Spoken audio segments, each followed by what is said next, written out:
Halos 4 na taon nang hindi nasisilayan ng boxing world si multi-divisional legend at future Hall of Famer Manny Pacquiao na may tally na 62 wins, 8 losses at 2 draws. Pero ngayong July 19, 2025, babalik siya sa MGM Grand sa Las Vegas para harapin ang reigning WBC welterweight champion na si Mario Barrios na may 32 wins, 2 defeats at 1 draw with 18 knockouts, batang 16 na taon na mas bata sa kanya. Kung magtagumpay si Pacquiao, hindi lang niya mababawi ang world title. Malalampasan pa niya ang sarili niyang record bilang oldest welterweight champion sapagkat magiging 46-year-old king siya lampas 6 na taon sa markang itinakda niya nang talunin niya si Keith Thurman noong 2019. Ang opisyal na announcement ng pagbabalik ay agad nagpasabog ng interes mula hardcore hanggang casual fans dahil alam ng lahat na bawat hakbang ng Pacman ay katumbas ng malaking kita at seismic effect sa buong sport. Kapag nagawa niyang gulatin ang mga odds maker at pabagsakin si Barrios, aasahang uusbong ang tsunami ng mga hamon.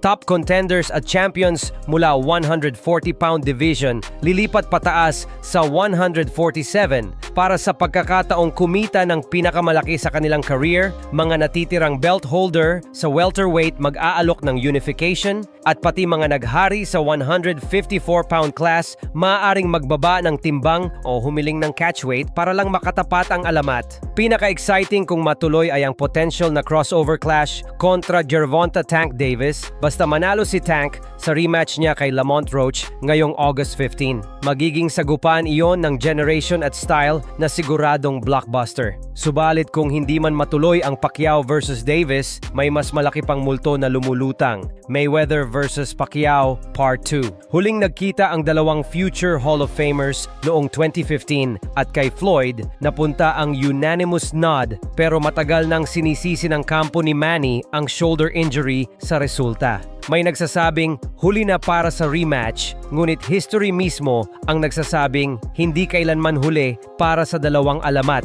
Naalala ba ninyo nang mag-rematch sina Sugar Ray Leonard at Thomas Hearns halos 7 taon matapos ang kanilang unang laban, o ang trilogy Nina Leonard at Roberto Duran 9 na taon ang pagitan? Kung tatalunin ni Manny si Barrios, walang dahilan para hindi mangyari ang mega rematch, lalo pa at aktibo pa rin si Floyd sa mga exhibition. Habang pinipintahan ng main event ang headlines, may sariling paputok ang prelims dahil haharap ang dati nating world champ Mark Magnifico magsayo kay Jorge Matacuellar ng Mexico sa 10-round super featherweight non-title bout. Si Magsayo, edad 30, dala ang record na 27 wins, 2 defeats at 18 knockouts at 3 sunod na panalo mula nang umakyat sa 130 pounds. Kasalukuyang number 2 sa WBC at number 3 sa WBO, desperadong makuha ang susunod na world title shot. Si Mata, edad 24, may 21 wins, 2 losses, 2 draw at 13 knockouts, kargado ng 5-fight win streak at nasa number 9 ng WBO rankings, handang sirain ang plano ng Pinoy. Parehong kailangan ang panalo kaya asahan ang bakbakang walang preno.